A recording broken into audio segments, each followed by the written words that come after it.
Assalamu alaikum. And duties of an auditor. And in today's lecture, we will read some part of duties of auditor and then types of voucher and what is vouching. Okay, friends.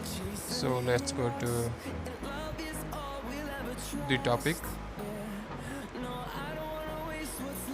Ji friends last lecture में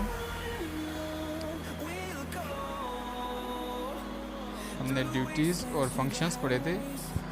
उसमें से हम लोगों ने part A जो है वो clear किया था। अभी हम लोग जो हैं part B C D E ये सारे पार्ट जो हैं आज के लेक्चर में क्लियर करेंगे। सो बी पार्ट में आ रहा है to make report for inclusion in prospectus. तो इसमें ये होता है कि ऑडिटर को इंक्लूजन देना होता है प्रॉस्पेक्टस के लिए। उसकी जो रिपोर्ट्स होती हैं जो वो बनाता है उसका इंक्लूजन होता है और उसकी वो डिटेल्स होती हैं जो प्रॉस्पेक्टस में ऑडिटर को देनी होती हैं।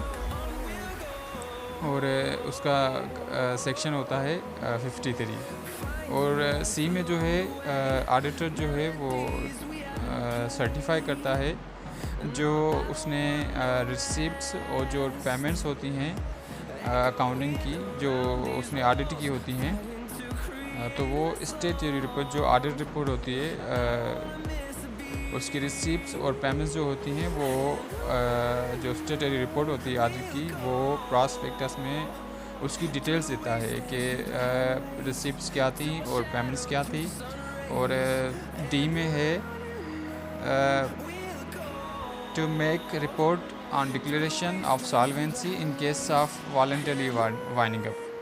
तो वो एक रिपोर्ट देता है ऑडिटर जो डिक्लेयर करती है कि जो कंपनी की वाइंडिंग अप है या जो सॉल्वेंसी है वो वॉलंटरली हो रही है, यानी उसकी कंपनी की मर्ज़ी से जो उसके बोर्ड ऑफ डायरेक्टर हैं उनकी मर्ज़ी से हो रही है। ठीक है। और नंबर ई में आ रहा है to exercise reasonable care and skill in the carrying out his duties and make such inquiries as consider necessary. तो वो जो एक्सरसाइज करता है रीज़नेबल केयर यानी कि जिसकी बुनियाद पे वो अपनी जो उसकी जो मैंने लास्ट लेक्चर में आपको एक लफ्ज़ पढ़ाया था एस्केपिज्म, यानी कि जो ऑडिटर का जो प्रोफेशनल एक्सपीरियंस होता है, जो उसकी नॉलेज होती है, जो उसका स्किल होता है कि उसकी प्रोफेशनलिटी कितनी है, तो उसको लेते हैं वो अपनी ड्यूटीज़ देता है और इंक्वायरीज जो देता है तो वो सारी कंसीडर करके रिपोर्ट में उसमें प्रॉस्पेक्टस में जो है डिटेल देता है। ठीक है फ्रेंड्स। और ये हो गई ड्यूटीज़ ऑफ एन ऑडिटर और राइट्स ऑफ ऑडिटर हमने पढ़ा था आज के लेक्चर में। और आगे देखते हैं कि कौन सा टॉपिक है वो हम लोग पढ़ेंगे, क्लियर करेंगे।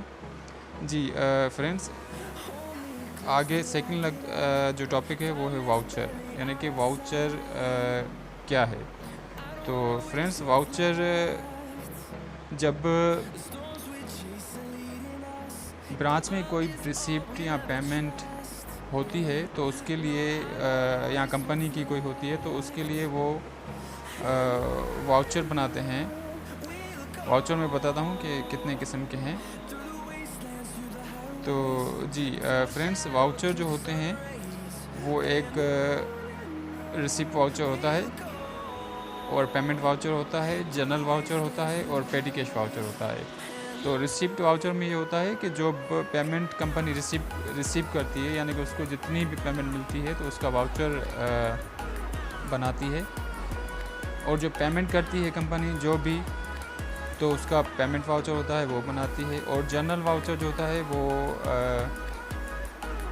कोई और अगर एक्सपेंस हो गया जिसमें ना रिसिप्ट हो रही है और ना पेमेंट हो रही है तो उसके लिए जनरल वाउचर बनाते हैं। और पेटी कैश वाउचर जो होता है वो इसलिए बनाते हैं कि पेटी कैश दरअसल वो है जो रोज़मर्रा के ख़र्चे होते हैं कंपनी के, तो वो पेटी कैश में से जो है ना देते हैं हम लोग। और उसमें अगर कोई पेमेंट होती है या कुछ, तो उसके लिए हम जो है पेटी कैश वाउचर बनाते हैं। अब आगे चलते हैं कि मज़ीद में आपको वाउचर्स की डिटेल बताऊंगा। जी फ्रेंड्स, वाउचर जो होता है वो प्रीपेड होता है। अकाउंटेंट उसको प्रिपेयर करता है या कोई अकाउंट्स क्लर्क होता है जो उसको बनाता है। उसमें वो सारी जो पेमेंट हो रही है अगर या रिसिप्ट हो रही है या कोई और, तो वो उसकी डिस्क्रिप्शन यानी कि डिटेल्स देता है उसमें। और डिटेल्स देने के बाद वो ऑथोराइज़ कराता है, उस वाउचर को अप्रूव कराता है कोई ऑथोराइज़ पर्सन से। जैसे इसमें लिखा हुआ है कि ऑथोराइज़ बाय अकाउंट्स मैनेजर जो होता है या कोई उसका जो ऑफिसर होता है, उससे वो वाउचर जो है वो ऑथोराइज़ होता है और उसके बाद वो बुक कीपिंग में रखा जाता है और उसकी डिटेल्स बुकिंग में दी जाती हैं। जी फ्रेंड्स, अगला टॉपिक है वाउचिंग। तो अभी हम ये देखेंगे कि वाउचिंग क्या चीज़ है, इसको पढ़ेंगे। जी फ्रेंड्स, वाउचिंग जो होती है ये inspection of supporting documents and records होती है। सपोज़ मैं आपको एक एग्जांपल देता हूँ। सपोज़ कोई बैंक है, उसमें उस बैंक को सपोज़ कोई सामान चाहिए, उसके लिए वो वाउचर तैयार कर रही है कि सपोज़ वो 500 रुपये का कोई उसको सामान चाहिए बैंक को। जैसे पेपर्स हो गए, ब्लैंक पेपर्स होते हैं वो हो गए, और पेन वगैरह हो गई, पेन्स जो होती हैं, और थोड़ा बहुत जो सामान होता है, ऑफिस सप्लाई जो होती हैं, उसका सामान चाहिए, तो उसके लिए वो वाउचर तैयार करती है 500 रुपये का। तो उसके लिए वो सबसे पहले 500 का जो है वाउचर तैयार करेगी, उसके बाद मैनेजर उसको ऑथराइज़ करेगा। फिर वो जब लेने जाएगा उस पैसों की, यानी कि 500 की वो चीज़ लेके आएगा, तो उसके साथ वो 500 का बिल लेके आएगा। ठीक है, तो ये जो बिल होता है ये सपोर्टिंग डॉक्यूमेंट्स होते हैं जो उस वाउचर के साथ ही 500 का, जैसे कि वो शॉपकीपर से बिल लेता है कि भाई ये मैंने आपसे 500 का सपोज़ ऑफिस सप्लाईज जो सामान है, ब्लैंक पेपर्स हैं या पेन्स हो गई, वो आपसे ली हैं, वो आप मुझे बिल बना के दें। वो बिल बना के देगा, वो उसी वाउचर के साथ, जो बैंक का वाउचर होगा, जनरल वाउचर जो होगा, उसके साथ, या अगर पेमेंट की गई होगी तो पेमेंट वाउचर बनेगा। ठीक है, तो वो उस वाउचर के साथ अटैच करके वो रिकॉर्ड में रखा जाता है।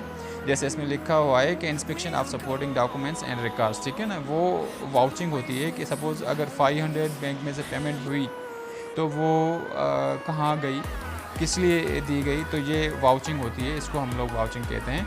ठीक है, इस आज के लिए इतना काफ़ी है फ्रेंड्स। तो हम लोग जो हैं अगले लेक्चर में इंशाल्लाह मज़ीद जो है वो क्लियर करेंगे। और अगर आपको मेरा लेक्चर पसंद आया है तो काइंडली आप इसको लाइक और सब्सक्राइब भी कीजिएगा। अगर आपका दिल चाहे तो आप शेयर कर लीजिएगा, ताकि दूसरे फ्रेंड्स को जो है वो लेक्चर तक अप्रोच हो, ताकि वो भी इस लेक्चर में से कुछ सीख सकें। ठीक है फ्रेंड्स, अपना ख्याल रखिएगा।